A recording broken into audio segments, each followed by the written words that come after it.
Welcome to The Tea Shop. It's a podcast from pepperwater.com. Yes, I'm resurrecting it. If you don't know what pepperwater.com was, it was, I would say, a pretty popular site among Anglo Indians, especially before Facebook came along. And then I was young and not so smart, and I did not know how to run a pretty successful site that was actually growing. And I kind of just abandoned it, and I've always felt bad. Not because, a little bit because of this. I just let a site go down that where Anglo Indians kind of hung out, the compound wall, so to speak. But from a business perspective, I was just I had people actually like investors come to me, and I did not know how to handle it. I was just doing it as a hobby or fun thing, but yeah, from the business perspective, it was a little disappointing and sad. But also from the cultural perspective, right? It was a great place to. I've met so many people across the world, and people across the world, reconnected, right? So I missed that. So I'm kind of trying to resurrect it again. You just resurrect it. And in that process, I thought, why not do a podcast for Anglo Indians, or not necessarily for, but anything around the Anglo-Indian culture, right? So enough of my rambling. I'm calling it the Tea Shop. Open to change it. I think it's an okay name. It's not the most important. It's kind of important, but I think it makes sense. Well, if you have suggestions, let me know. But in today's podcast, I'm going to be speaking with Bridget, and Bridget is in Bangalore, and she's actually a world-renowned chef. I've bought a couple of her books, probably 3. So I can't wait to speak to her. And hear about her story. She has phenomenal stories. It's wild and crazy.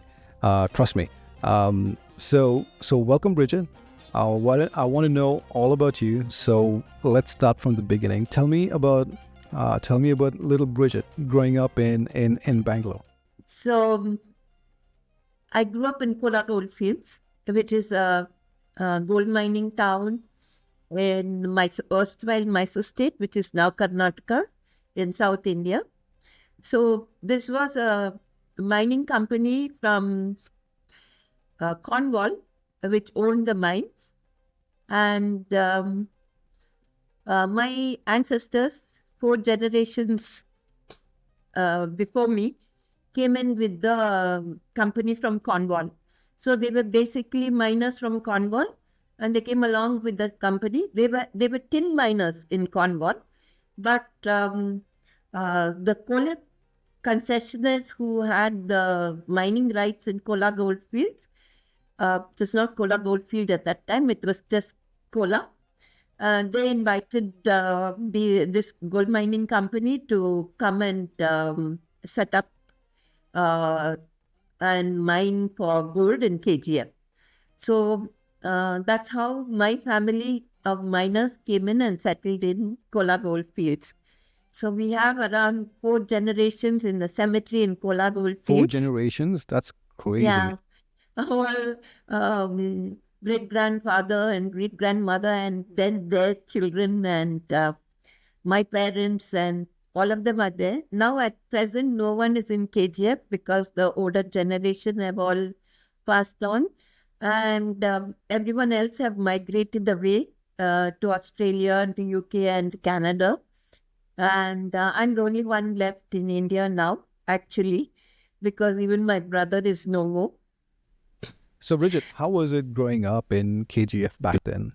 Yeah, we had a very, very lovely childhood, I could say, because especially the late 50s and 60s and early 70s, that was the time when India got independence. So it was the emerging India, and we had the best of old colonial India as well. So it was a very good time for a child to grow up in Kola Goldfields. Wow, that sounds amazing. I know you said you're a family of miners. So culturally, what was it like growing up? Like, you opened the door, you walked out onto the streets. What did you see? How was life? Paint me a picture of KGF in the late 40s, early 50s. Our lives were totally influenced by the British because it was a British mining company, right?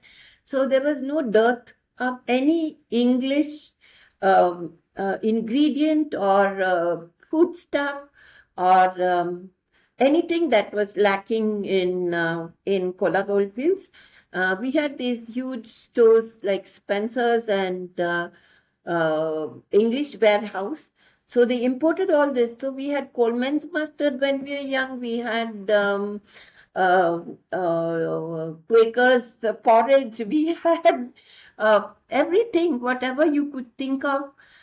It was there in Kola Goldfields, including uh, J.C. Penney JC Penney? dresses. Wow. Yes, Really? that came from the UK. Yeah. And we had these lovely Christmas and um, Yuletide gatherings and functions. So we had five mines, no, five different areas, and each mine had their own Christmas function. It was like sports and tea for the kids with Santa Claus coming in, and we had side shows and everything, whatever you could think of. It was just like a mini English town. Bridget, this sounds so cool. Do you have any like pictures or videos? I would love to see. Yeah, you could go to my blog actually, Kola Gold Memories of KGF dot blogspot. Hey, so I'm gonna Yeah, jump ahead before I forget. Because I know I bought 3 books from you, I have so you nine published books three now, books. including one on Oh, nine? microwave and Indian cooking. Microwave, really? That sounds amazing. That sounds easy. That's something I can do. But okay, that's awesome. So let's get back to Bridget as a little girl. What was your friend group like? And tell me about your friends and your school life. No, we had a lot of friends, because it was a small place, it's like a colony. So everybody knew everybody else, and we went to the same school. So it was like our grandparents knew each other, our parents knew each I other. love it. I love small town life. This our generation grew up together, so we were all friends. And in fact, I still have many childhood friends who I still keep in touch with. That's Yeah, amazing. we meet up quite often, and it was not only Anglo Indians, no, because we had different communities who were also like Anglo Indians because of the place. And we have a very large group of them on Facebook, and they're all in touch with each other. And I must say, I'm so blessed, and I thank God for all the love and affection that my people from KGF shower on me. They're very proud of me, Conrad. They should be. I am. I think we're all proud of you. And I think I'm doing just time pass. What? It's all just a hobby? I love it. But but to them, I'm doing something really great. So talk to me about this. I'm very fascinated as an entrepreneur.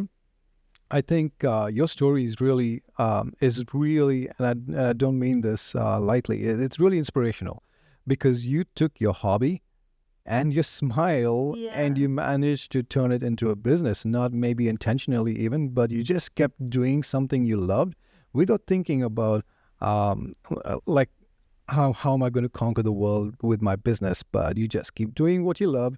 And it naturally turned into a business. So tell me, how did you get your start writing books and getting so famous? I told you I'm quite indebted to you as well, because you were the one actually who introduced me to blogging, right?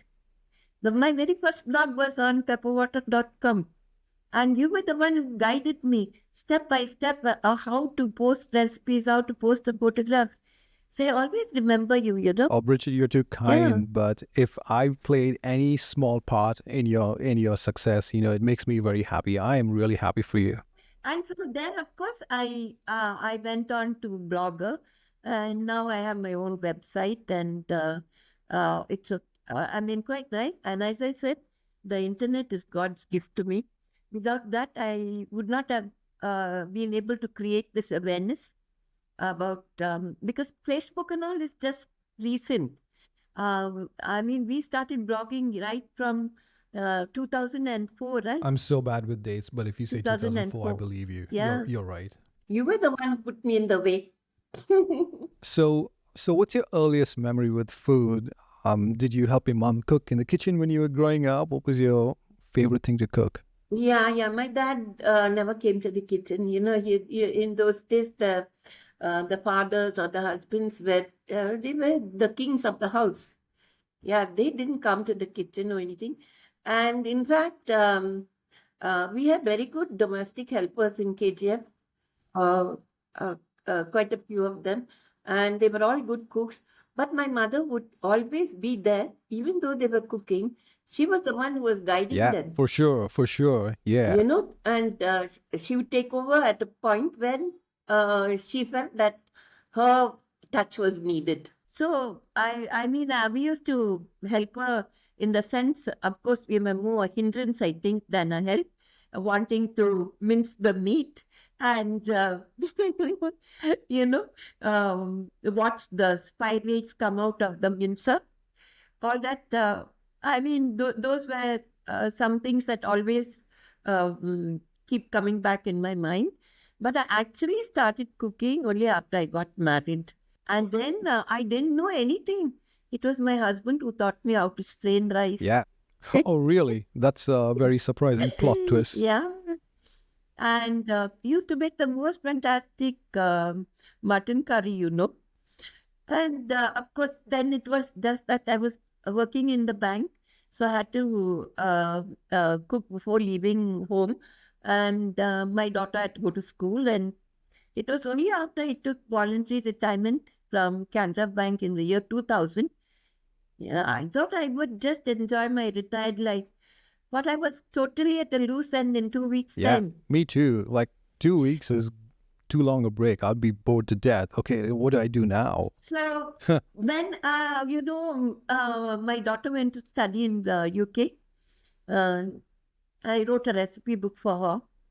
She went to do a master's in information security in the year 2000.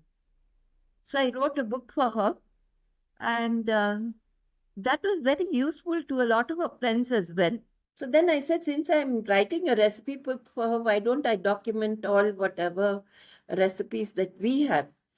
And the old-fashioned recipes, there was never any proper ingredients or measurements or quantities. It was a pinch of this or a dash of that or 5 pies of something else. And so through trial and error, I brought out this manuscript of so many recipes. Then I divided it into different books. And my first two books, it became so difficult for me to get them printed on my own all the time.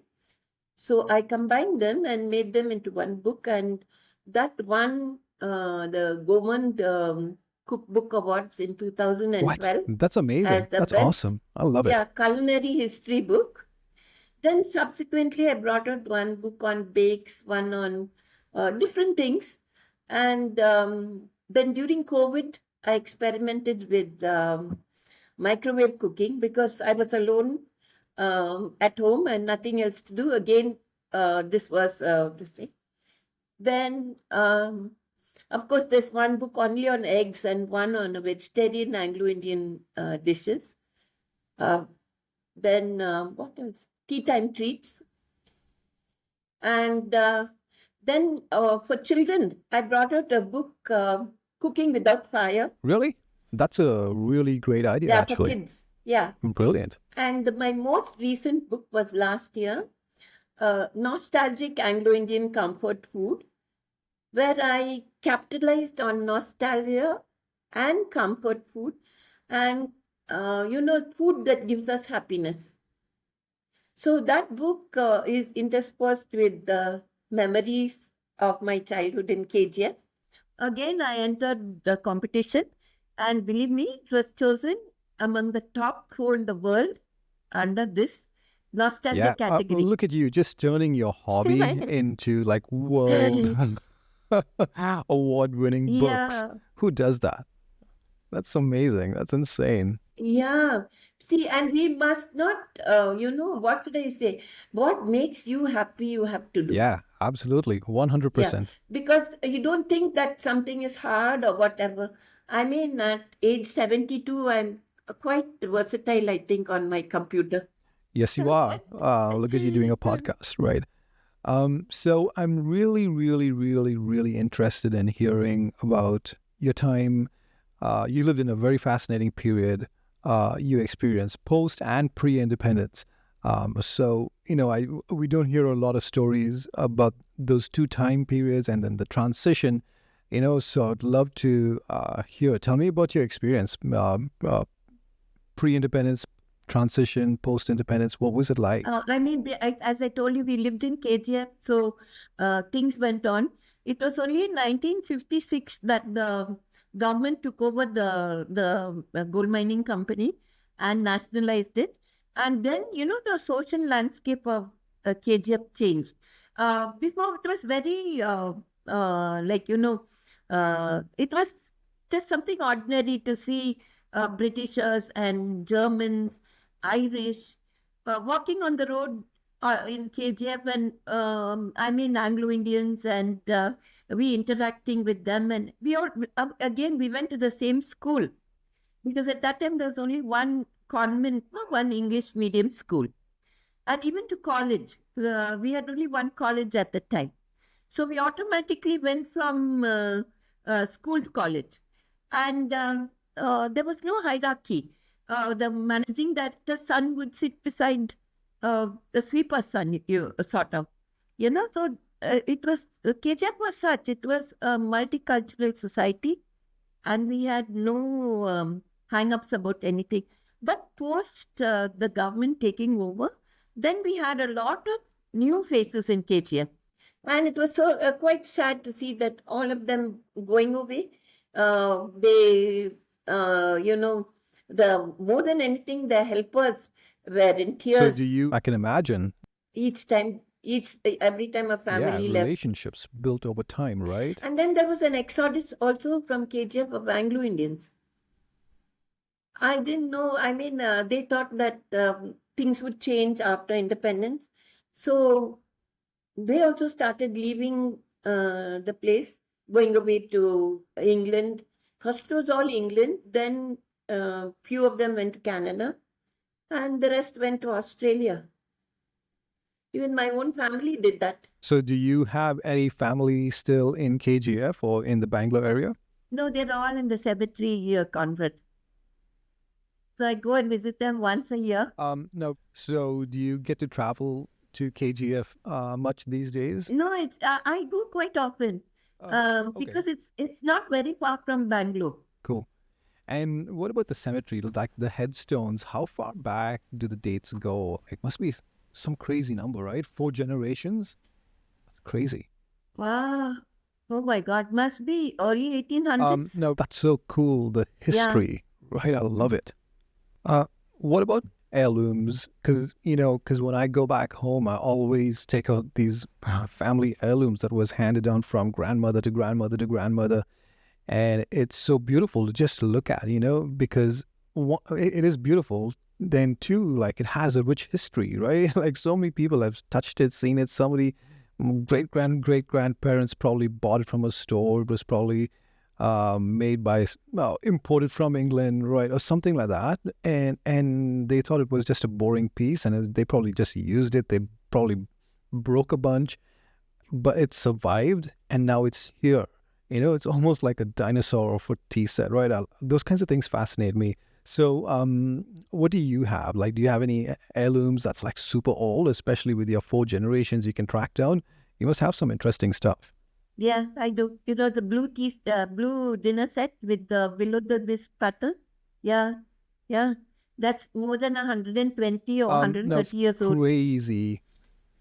It must be so like fragile, right? I love it. Yeah. And I even have some spoons, I think. And I never really paid attention to the spoons and other cutlery. But the dinner set, yes. Many, I mean, over time they just disintegrated. A few of them I put up. I don't know. See that? A few of them on the wall. Wow, yeah. They look gorgeous. Yeah, They look old. People love it. yeah. But the remaining I've gotten quite safely in my cabinet. Yeah. Now, Bridget, a lot of people might already know that you written books, and a lot of people might have already bought them. And as well, if you haven't bought all the books, she has 9. We'll definitely share links so you can go get all her 9 books. But a few people, actually, a lot of people might not know that you actually have a close relationship with the Taj group of hotels, and that you are actually invited to cook with them and teach the chefs, and you actually spread Anglo-Indian cuisine in the Taj group of hotels all across India and the world, perhaps. Tell me about that. How did a hobbyist chef get to teach at the Taj? Crazy. Of course, you know that I started writing the books, and they were from 2004. They're being published. In 2012, my husband had just passed away, and then I suddenly got a call from the Taj West End, and they said that general manager had seen my book and my books, in fact, and they were keen to get me to help them since they were celebrating 125 years of the West End, the Taj West End. Actually, it was an old boarding house just opposite the race course. So this lady had this place, and that's how the Taj bought Yeah, it that's so. over Is this still Bangalore? from her. Yeah, Okay. in Bangalore. So they were celebrating 125 years, and they asked me to collaborate with them. So that's how it started. And from there, my passion for cooking. Of course, you know, I went deeper into the colonial past. It was not only the dishes that we cooked at home. I sort of went down in history and found uh, dishes that were cooked during the time of the British. And there is so much history behind it. You know how in during the colonial period there were 2 streams. One stream was where in Anglo-Indian homes they assimilated local uh, ingredients into British or English cuisine and made it part of us. But there's another part where the Kansamas and cooks in tea gardens, dak banglas. Dak bangla is on the postal route. Those are guest houses or inspection bungalows where these British officers would stay while they were on trips around the country, official trips, you know. So they traveled in stagecoaches, in horse-drawn Yeah, that's carriages. stagecoaches in Bangalore. I can't even So imagine they it. would stop at these Insane. little dak bungalows, the bungalows. So the dak is the postal route. So this is in these places there were a lot of innovations going on. Then the railways, the army messes. So there was like different places where new dishes came up during the time of the colonial period. And all that, you know, this rissoles and cutlets and bread and everything was introduced by the British. But the Portuguese gave us all the food that is preserved, like in vinegar, where we use sour things, no acid. So that's the legacy of the Portuguese. Yeah, that's what was the hit food of that time? What were all the Anglos eating? I think our very famous coconut rice and boiled curry and double chutney was the all perennial favorite. Oh wow, it's that old. Interesting. Yeah. And did you know it was the Dutch who gave us first wheat? Yeah, that's what. Yeah. And they also brought in yeast. So they made the yeast buns were introduced by the Dutch. Yeah, that's interesting. Hmm. So, so what's your plans? Did you have like a reason that you wanted to write these books to preserve all these great memories? Yeah, now, what should I say? It's my endeavor to um, at least preserve what uh, the older people innovated. Because, see, it must have been quite tough for them, no, in those days, um, with no proper facilities and big families. And how do you think they managed to cook such awesome food? And they didn't have electricity, they didn't have gas. They didn't have a machine to grind the masala. They ground. I mean, the servant would grind it on the grinding stone. So just a big thing to cook in those days.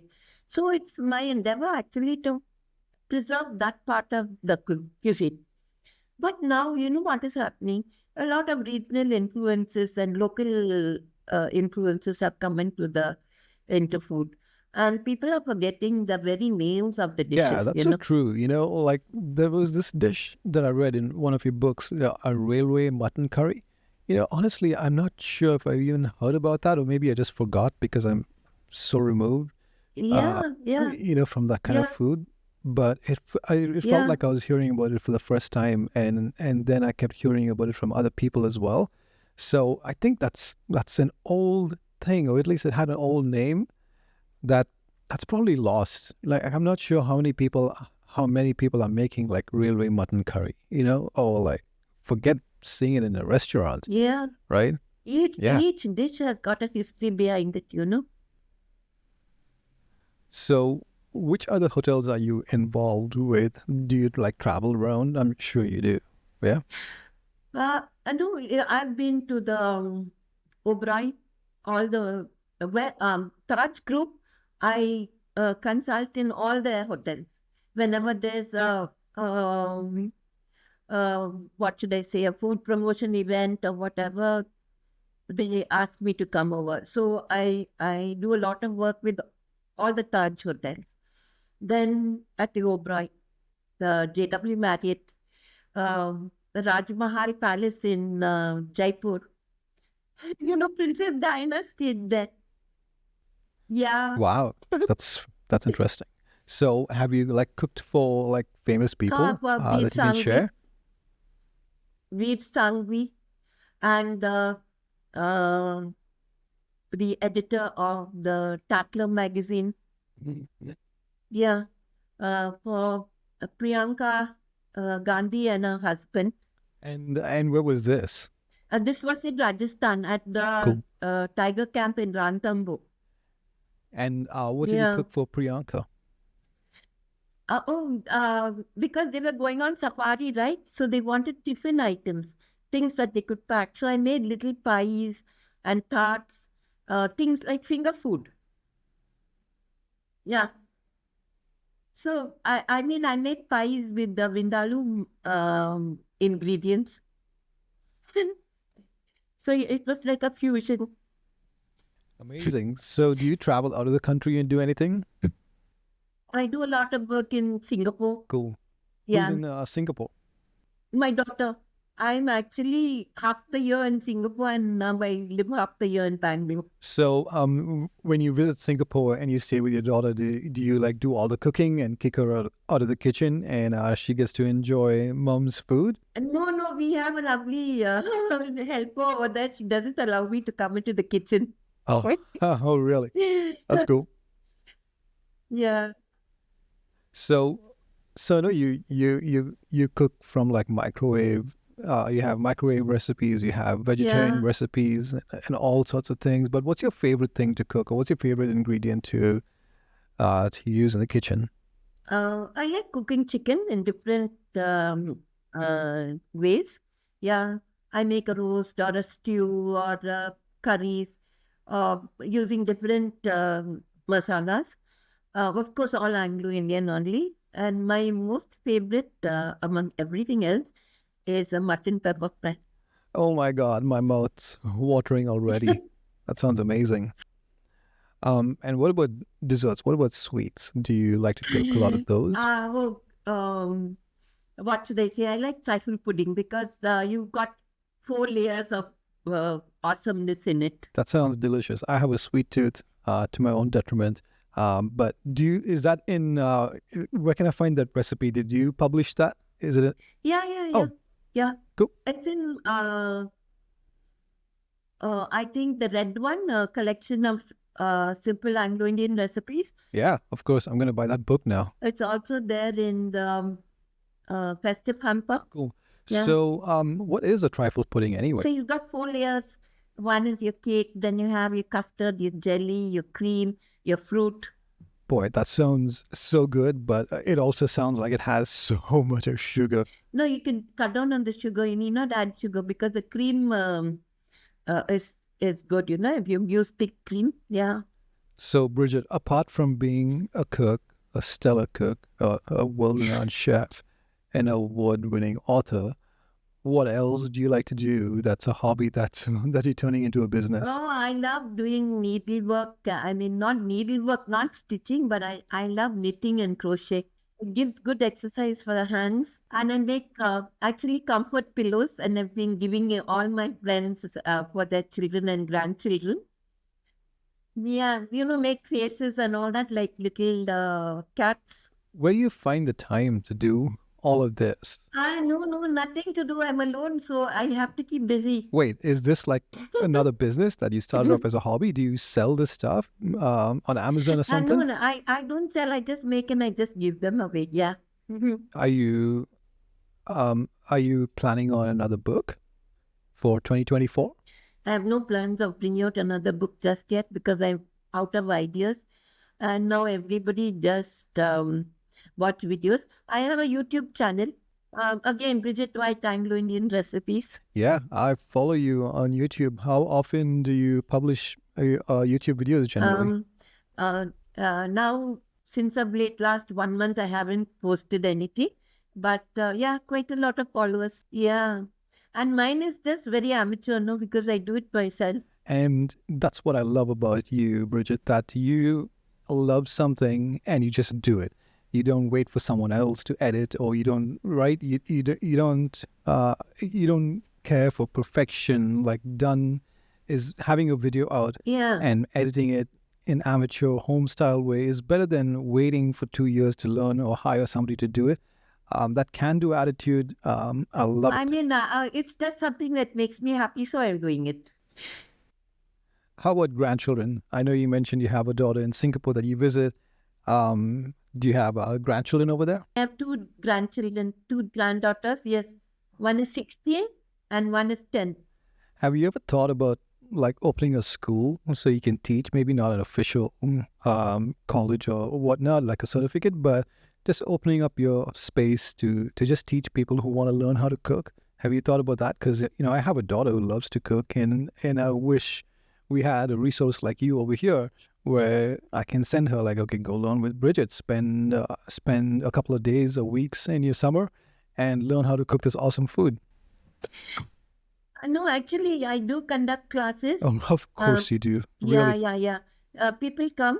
In fact, today, what happened was this morning, I went to just teach a little girl who's a special child how to make pasta. Because her mother called me and she said she saw me on YouTube, and she wanted this auntie to come and show her how to make pasta, which is her favorite dish. So I said, okay, and it's quite far away from my place, but I went and I made that little girl happy, showed her how to make pasta, easy way, and cheese toast. That's something that gives me happiness as well, Yeah. And when you come to India and if you visit Bangalore, probably. Yeah, of course. Yeah. I'll bring my daughter and let her spend like one day and learn as much as she can from you, because I don't really cook well, but my daughter's really good at cooking, so she can pick it up and then like invest one day, and then I will benefit when we come back.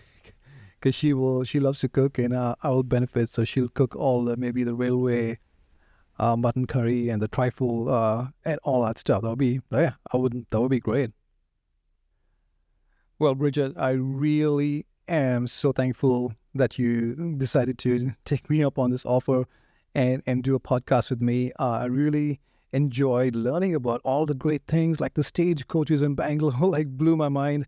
And it's just so great to listen to someone who knows the history and the culture, and who's also invested in the culture by teaching it to other chefs in Taj, and someone so humble, and most importantly, someone so inspiring in how they approach what they love, and not necessarily I want to create a business, more like I'm just going to do what I love.